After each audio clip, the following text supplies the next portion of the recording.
Bonjour et bienvenue à tous les cancers et les ascendants pour votre guidance générale du mois de janvier. Bonne année bien sûr à vous tous et on débute sur les chapeaux de roue comme on dit. Alors on y va, c'est parti. Alors avant toute chose, abonnez-vous si ce n'est pas déjà fait, bien sûr, et partageons ensemble cette belle énergie que je vous partage. Aujourd'hui, je vais utiliser le tarot des sorcières avec vous, l'histoire des sorcières, l'oracle et l'oracle des sirènes. On y va, c'est parti. Alors on va fermer les yeux, j'espère que de ton côté tu le fais aussi. Après c'est toi qui vois. On y va, on va poser une magnifique intention pour tous les cancers et les ascendants. Pour cette guidance générale du mois de janvier, on va voir ce qui va se passer.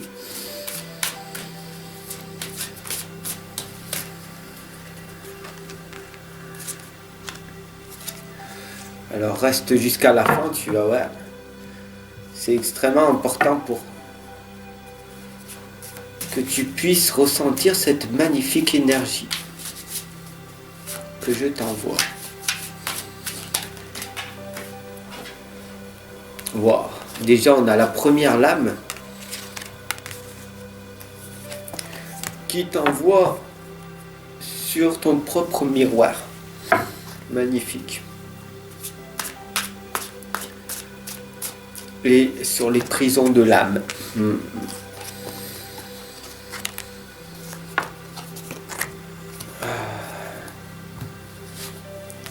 Très intéressant. En ce moment, pour cette nouvelle année, on voit beaucoup de choses. Ici, on voit cette lame de l'ermite. D'accord, c'est la lame numéro 9. C'est que tu as commencé à faire un chemin depuis à peu près, on va dire, un an, un petit peu plus d'un an.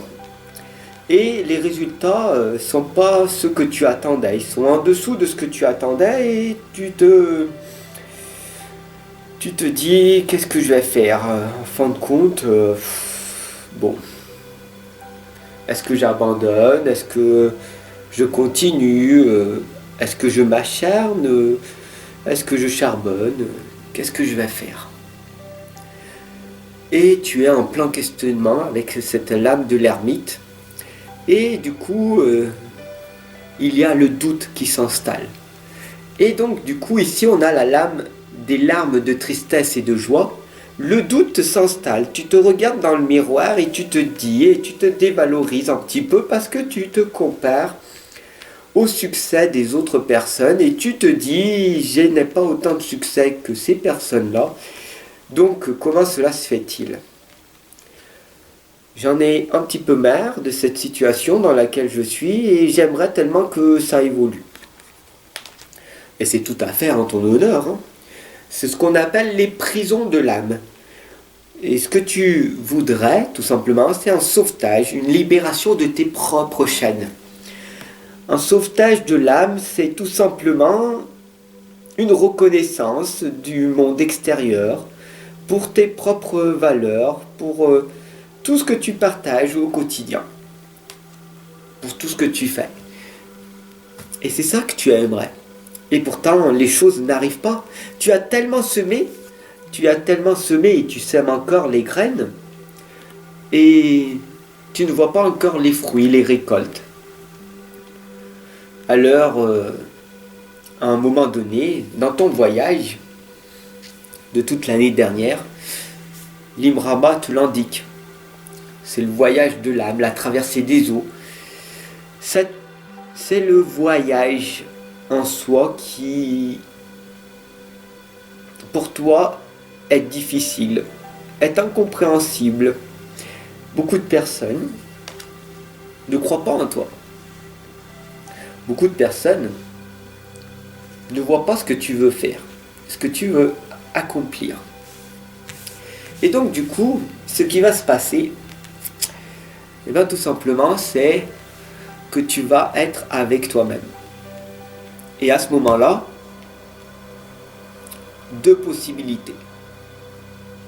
Soit Tu continues d'avancer, de ramer, de pagailler jusqu'à toucher ton propre rivage, toucher ta propre réussite pour atteindre ton indépendance, ton autonomie, ta propre liberté. Mais pour ça, il faut être autodéterminé et être dans l'automatisme, être autonome et de ne dépendre d'aucune personne. Ce qu'on appelle aussi l'autodiscipline, d'être autodidacte, de travailler même quand il n'y a personne autour de toi. Et il y a une faiblesse, un manque chez toi, un besoin, c'est que tu as besoin que des gens te comprennent.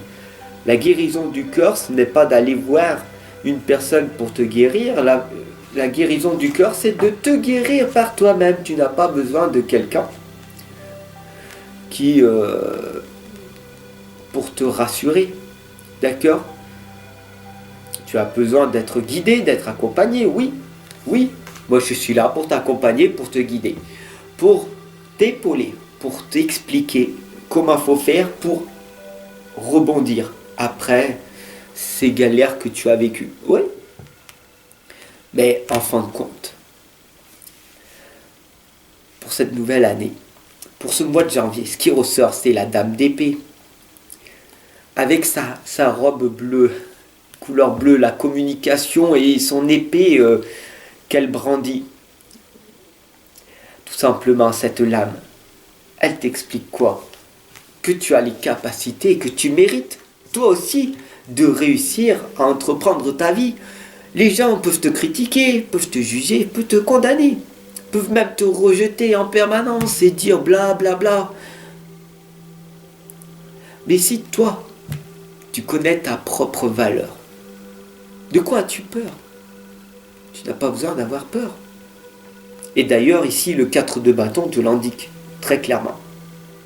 C'est ce qu'on appelle les 4 piliers de l'action. Et si tu veux en savoir plus, je pourrais t'expliquer de l'autre côté ce qui se passe.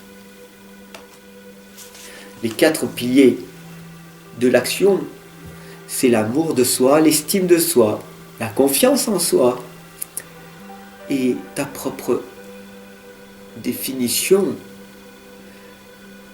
de la réalité, ta réalité. Si tu veux en savoir plus, tout simplement, je t'invite à t'abonner, à partager cette guidance et puis bien sûr à me retrouver demain pour ta guidance sentimentale. Et si tu as des doutes, si tu es frustré, si tu as peur d'avancer, tu as peur du regard des autres, tu manques de confiance, tu as une timidité, je peux t'aider. Et sache que quand tu te sens pas bien, fa bella. Ciao. À demain.